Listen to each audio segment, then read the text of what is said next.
Hello friend, आज हम आपको ज्येष्ठ मास महत्तम अध्याय 3 की कथा सुनाने जा रहे हैं। तो प्रेम से बोलिए ज्येष्ठ मास की जय, विष्णु भगवान की जय। स्कंद जी कहते हैं, हे मुनियों, सब पापों का नाश करने वाले ज्येष्ठ मास के दिनों का महत्तम और संपूर्ण जलदान का महत्व मैं कहता हूँ, जिसे ध्यान पूर्वक श्रवण करो। ज्येष्ठ शुक्ल एकम से लेकर पवित्र शुक्ल दशमी तक पवित्र दशहरा नामक व्रत करना चाहिए। प्रतिदिन गंगा जल के पवित्र जल में स्नान करना चाहिए। पवित्र तीर्थों के स्थान पर जो भी जल मिले उससे स्नान करना चाहिए। जो भी इन नदियों में इस समय स्नान करता है वह इस समय किए गए पुण्य से सभी पापों से मुक्त हो जाता है। इसमें कुछ भी संशय नहीं है। इन दिनों में अनेक प्रकार के दान करने चाहिए। इन दिनों में किए हुए गए दान सभी अक्षय हो जाते हैं। ज्येष्ठ मास की द्वितीया के दिन प्रतिदिन प्रसिद्ध समाध नामक प्रारंभ हुआ। उस द्वितीया में इस दिन स्नान करने से तथा दान पुण्य करने से, ब्राह्मण भोज कराने से, जो भी भगवान विष्णु के निमित्त श्रद्धा और भक्ति भाव से इन्हें करते हैं उन्हें कोटि गुणा अधिक फल प्राप्त होता है। और ज्येष्ठ शुक्ला तृतीया के दिन साधक नामक व्रत आरंभ होता है। पंचांग में साधक नामक व्रत करने से व्यक्ति समस्त पापों से छूट जाता है और सूर्य के समान तेजस्वी होता है। इसमें कोई संशय नहीं है। इस तृतीया के दिन विशेषतः रंभा व्रत करना चाहिए। सधवा विधवा सभी स्त्री इस व्रत को सौभाग्य तिथि पर, इसी तृतीया को वामन पंथ का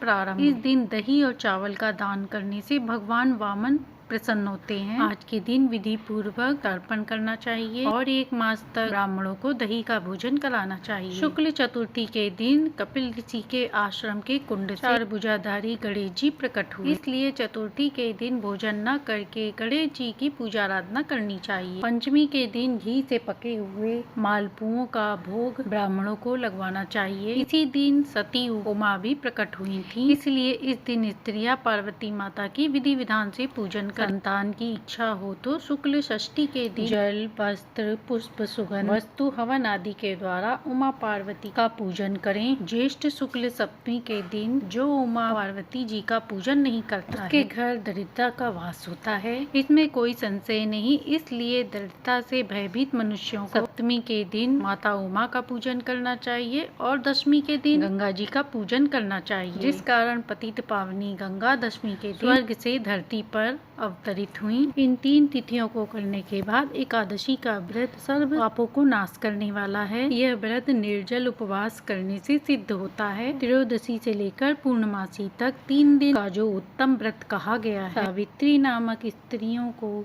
सौभाग्य देने वाला है। इन दिनों में वट वृक्ष के मूल भाग में सिंचन करें और वट वृक्ष के निकट ब्रह्मा जी, यमराज जी, सत्यवान सावित्री जी का पूजन करें। इस प्रकार निद्रा और आहार का त्याग करके पूर्ण रूप से व्रत करें। इसी प्रकार कृष्ण पक्ष में भी 3 दिन का व्रत करके एकम के दिन पारण करें। यह नित्य व्रत है। स्त्रियां इस व्रत को सदैव करें। यह व्रत 1 वर्ष तक करने से सिद्ध होता है। जेठ मास की पूर्णमासी ज्येष्ठा नक्षत्र से पूर्ण होती है, तो यह कोटि पर्वों से युक्त है। इस पूर्णमासी के दिन मनुष्य अनेकों दानों को देवे। मैं यह संक्षेप में कहता हूँ। हे ऋषियों, ज्येष्ठ पूर्णमासी के दिन कुलफर्म आरंभ हुआ, इसलिए इस दिन स्नान, दान, जप, पूजा, तर्पण और ब्राह्मणों को जो भोजन कराता है वो परम पद को प्राप्त होते हैं। सतयुग के आरंभ श्रेष्ठ पूर्णमासी के दिन मंत्र युग प्रारंभ हुआ, इसलिए इस दिन श्राद्ध, तर्पण करना, पितरों के निमित्त जो भी कुछ करते हैं वह पुण्य देता है। इस प्रकार देवताओं से पूजित बहुत से व्रत कहे गए हैं। तो प्रेम से बोलिए ज्येष्ठ मास की जय हो, विष्णु भगवान की जय हो।